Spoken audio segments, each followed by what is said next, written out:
We need everybody to be quiet because we want to let everybody's question be heard. There's only one African American running in the entire state for statewide office. So is the black vote in play? If they show up in November, will Charlie win? If they don't show up and the African American that's running for Attorney General is not the nominee, then what happens? Okay, who would like to take that? That's a toss-up question. Who wants it? Tony looks like he's easing his way to the front. That's a good question. I don't know. I hadn't thought about that particularly. I don't know who's going to win that. But you'll read about it in the Sun Sentinel. I don't know who's going to win that primary. I don't know that both are going to qualify. That Sheldon and One will qualify. And first will qualify, but I don't know that both will qualify. I don't know that. I don't know which one will or if both will. I don't think that a candidate for Attorney General probably is going to motivate one particular demographic group. If Christ is the nominee, he already has pretty strong support in the African American community because of some of the things that he did while he was governor. I mean, he led the effort to restore voting rights, and if he's the nominee and he has a problem attracting African American votes, he's probably going to lose the election anyway. So I don't know that he needs any kind of coattails from Representative Thurston if he were to be the nominee. Now, I do want to clarify for everyone, that was a question about the Attorney General's race, how it affects the governor's race, by a person who's wearing a Congressional Patrick Murphy shirt. So, let's be clear. Yes, next question. Yes, in the back. Here, because you've been waiting. Being an ex-Canadian and a proud American for 25 years, there is such a thing as legally playing dirty. And we have a governor. We need a question. Well, my question is this: we have a governor who's in front of a huge fine, and not one of the reporters have come out and said, why is he getting away with it? How come none of the Democrats are standing up and saying, here's a dirty governor? Okay. Which one of you would like to take that question? It was quite extensively used against him 4 years ago. It didn't stick when it was an open seat. So I don't, they'll use it against him if you're talking about the hospital settlement and the Medicare fraud and so forth. But this race, he's going to keep this race on jobs, jobs, jobs. He's going to go into this election saying he's halfway to his goal of creating, 700,000 jobs? Is that it? The goal changed. Yeah, the goal changes, but whatever. He's going to take credit for every job that was ever created in Florida in the last 4 years, and that's what he's going to keep the election on. He's very good on keeping his message very managed. He's very managed. He's very wooden. He's so wooden, every time I see him, I feel like knocking on him for luck. Okay, we'll take the next question. If you talk about integrity and you talk about substance, Rick Scott is what I call a Republican 10. He's a 2 with money. That's what he is. Yes, Ms. Pembercoins. That's still you. Yeah. Yeah, I'm Anita. I don't know if this week relates to what you guys are talking, but I just want to know who decides the amount of voting booths we have, and she was talking about consolidating the voting. I'll answer that. And I wanted to know, is this happening through the whole? Yes, this was a statewide thing. All the statewide supervisors' elections, constricted precincts all across the state. Supervisor elections in Broward eliminated over 20% of all precincts countywide. That's being done in every other county in Broward, all 67 counties. Yes, they're trying their best, the Republicans, to do certain things, but this was a uniform, meaning the ability to act. It's this year, this cycle, that they do that, where they, change precincts. That's supervisor elections, that's Dr. Brenda Snipes. Dr. Snipes makes a decision about how many machines are in each polling location, which is what you asked. That's Dr. Snipes' decision solely. Well, wait a minute. Yeah, actually, the number of machines per precinct she decides on, but really that's a function of how much money she gets from the county commission. If people don't want long lines in presidential elections, the county commission has to provide a lot more money. They're doing a big infusion of some additional voting machines, but if you want to guarantee there aren't going to be waits during presidential elections, it's going to take a lot more machines and a lot more money, and that's the trade-off there is. And the redistricting, actually, the re-precincting could have taken place before this year, but the school board in Broward County didn't redistrict on time, and so forced a postponement in the re-precincting. Next question. I want to get some people. Yes, gentleman, way in the back. My name's Bill Phillippe, and I want to ask both of them if this county has a lot of Dan-rich Democrats. And if Charlie Crist wins the nomination, and the Dan-rich Democrats stay home and don't vote for Charlie, then Charlie wins. So that was a question for both of you. Who would like to go first? The question was, if the Nan-rich folks sit home, can Charlie Crist, if he's the nominee, win? That was the question. Who wants to go first? Buddy, you're very shy. Why don't you come forward? Well, obviously, any Democratic nominee is going to need an enormous turnout in Broward County, or they're not going to win. This election's going to be razor close.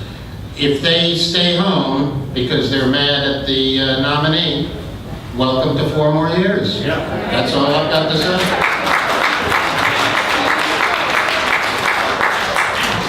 And look at what happened in 2008. There are people in this room that were very, very, very strong supporters of Hillary Clinton and became very strong supporters of Barack Obama. Some people that didn't happen with, but people really are going to have to make the choice that Buddy decided. I mean, do you go with your party's nominee or do you not? And then you see what the effect will be. In other words, are you really a real Democrat? Yes. Julie, our Vice Mayor of Wilton Manors. Julie Carson, I'm curious to have your input on how you think the Broward County Ethics Code has either benefited the county and those of us who serve, or hurt those of us who serve the county. We'll have one of you take it. Who wants to take that one? I know you're overly excited with that question. All right, good, Tony. Well, I don't have a pro or con opinion of it. I know that several cities, including your city, have weakened it in terms of its application to local elected officials. But I don't know, and I don't know if there's been a long enough time to really assess if it's made a difference. I know there's some more information online if people want to find out some information about what their local governments are up to and what the lobbying is. But first of all, I'm not in the opinion business, but secondly, I don't know that it's been around long enough to have an opinion either way. Yes, Mr. Ehrlich in the back. Alan Ehrlich, I have a question for both Buddy and Tony, more particularly for Tony, since Buddy is somewhat retired. Wait, as you are as well. Go ahead. I read the Sun Sentinel every day, but my question is, will newspapers in general, and the Sun Sentinel in particular, survive? We're going to have just Tony answer that one. Well, actually, Buddy could probably shed some light on this too. You know, it depends. Do you mean survive in what form? In a printed paper for decades and decades and decades, or do you mean online for a long time, or do you mean a printed paper tomorrow? It's changing so fast, and so much more has moved online, and that's really where the future of all media, including television, I mean, we're all feeling the effects of that. So it's changing a lot. I mean, very, very, very fast. Buddy used to write the Saturday column in the paper every Saturday, and I did the same thing when I was working in Palm Beach County for the Sun Sentinel. And that was before anybody did any kind of blogging, which Buddy does now and I do now. So much of a lot of the kind of material that we would put in those Saturday columns is now there every day, very fast, and with a lot of interaction to it. So it's changing so much, so fast. It really depends how you look at survival. All right, Tony wants to answer. The Sun Sentinel, for many years, if we're talking about the Sun Sentinel US specifically, for many years was a monopoly in this county. They own all the weeklies, they own the paper, and the TV stations really, it's not efficient for an advertiser to advertise into Broward on TV because you're paying all of Dade County, or in the north end of the county, Palm Beach County. You can do some on cable, okay? They lost that when the internet came into existence, and that is really what's crippling. And this went on in every city, in every town, and this is what's crippling newspapers.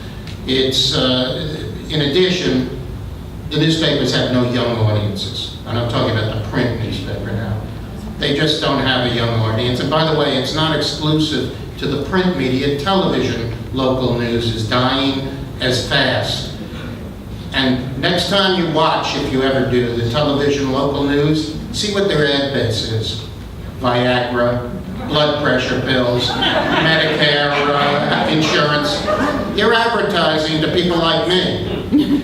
My son, who is in politics, by the way, never watches TV news and has never in his life bought a newspaper, as far as I know. My son, he does everything on the internet and has a subscription to the Times and the Wall Street Journal on the internet. Never buy. So what Tony says, it's moving so fast, nobody can predict what's going to happen. But I don't have much hope for the actual print newspaper. We're going to take a couple more. Yes, go ahead. Well, going along with what you were just saying about the internet, how do you keep news accurate? Because you don't have the time that you used to have before to make sure and to, double up, and because it's so confusing. You watch Fox, they say one thing. You watch MSNBC, you say one something. Right, that's the first mistake. Why are you watching Fox? You have to know what your competition is talking about. You want everybody to keep you on top of it. How do you, when you have a story, when you get a lead, you can't react on it because maybe it's not true. How do you do your reporting? We're going to have Tony answer that one because he's the current reporter. Well,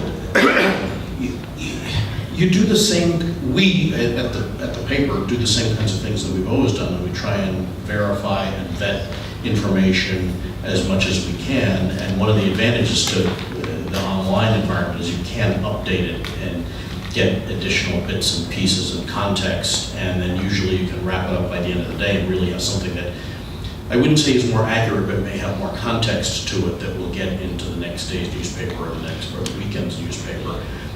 One of the interesting things that's developed as we've gone more online is it really requires a lot more work on the part of you, the news consumer. I mean, when it was back in those monopoly days of the only place you were pretty much going to get a lot of local news was in the Sun Sentinel, it was sort of easier because that was the source and there wasn't much else. Now with many, many, many blogs and websites, you have to assess the credibility of each one. So it requires a little more work. I mean, there's some really interesting things online out there, but then there's also a lot that's not very good, or you wonder what their motives or where they're coming from or what acts they have to grind, and you really have to look at that very, very, very carefully. And also just to amplify a little bit more on sort of the whole future thing, there still is a craving for local news and information. I had an email a couple days ago from somebody who said, we used to love reading political stuff in the Sun Sentinel, but I've dropped the Sun Sentinel and I get the New York Times now because it has more articles in it. And then he asked me to do some research for him and write him back with some research. Well, that was kind of interesting because there is still this hunger for local news and information, and so you have to figure out the most quality place that you can get it. We're going to try to take a couple more. People already asked questions, aren't getting called again. Go ahead. I was wondering why there hasn't been more coverage of the state unemployment website and the millions lost from that. I haven't seen one TV report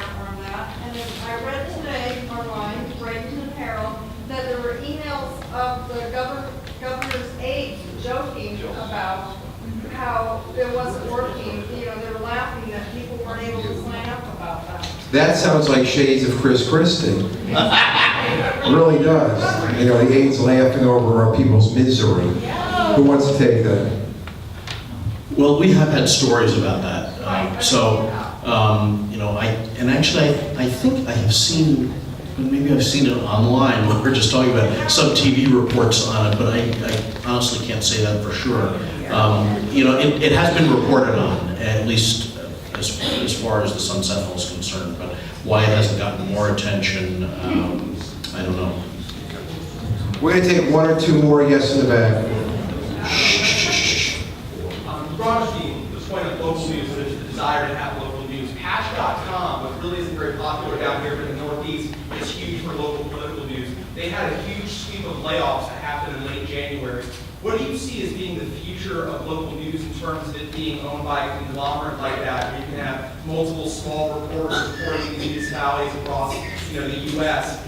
Is that something that can work on a huge scale, like owned by a Viacom or something like that? Or is it going to have to be these small coalitions of smaller local companies that are reporting on a local blogger type basis?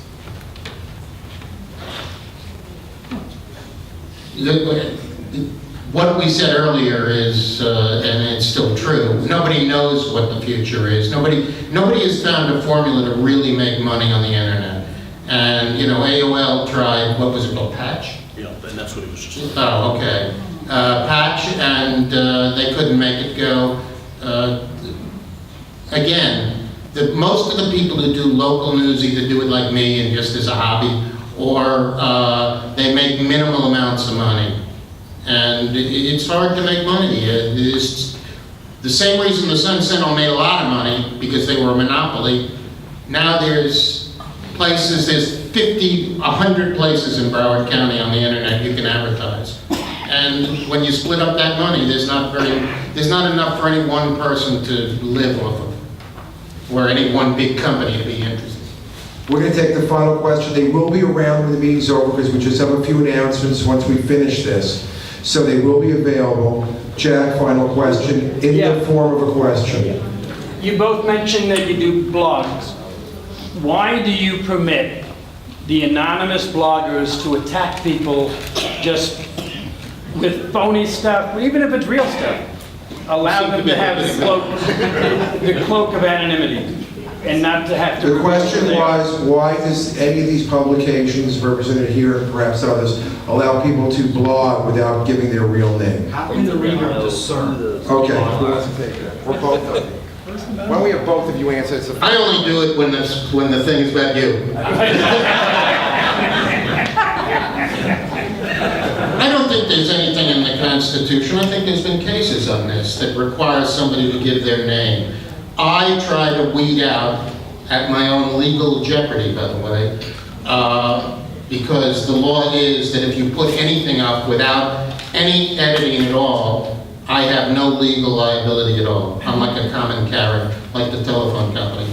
I do not put up, unless I make a mistake or something, personal attacks on people about their family or my family or you know, that kind of thing. But they sure are interesting to read before I kill them. You know, I just think it's people expect that on the internet. The whole commenting policy for the Sun Sentinel, that's at a gazillion pay grades above mine. There are a lot of, I guess what you could call garbage comments and a lot of spam on there. I believe that a new commenting system is going to be implemented soon. I don't know if it's going to require a real name. And the current commenting system, I think there was an attempt to police it a little bit by forcing people to have some kind of email address, but of course you can set up a fake email address. Personally, I guess I would disagree with Buddy. I personally wish it could be set up so that you had to have a real verifiable name. But I don't think that that's the way the internet has evolved. I think as the Huffington Post